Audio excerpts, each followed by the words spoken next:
uqinisele ngoba uma ike yaphuma ngaphandle kuyobonakala ukuthi ngempela sibulela umuntu ongenacala. Awukodwa nikhona abasalwane, awukodwa nikhona ekuseni nje. Lithi iBhayibheli lami lakhipha imali, lithi iBhayibheli bathi lamazwe niwashoyo siyawashintsha namhlanje, akusophinde niwasikhulume kodwa siwashintshe nje kuphela, siwashintsha ngemali.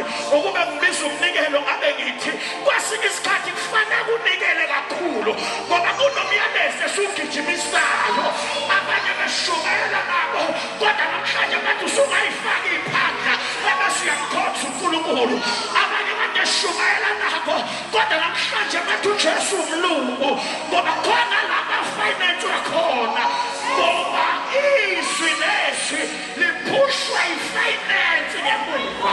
Alikho izwe like lihambe lodwa ifinance ingekho. Namhlanje beshukela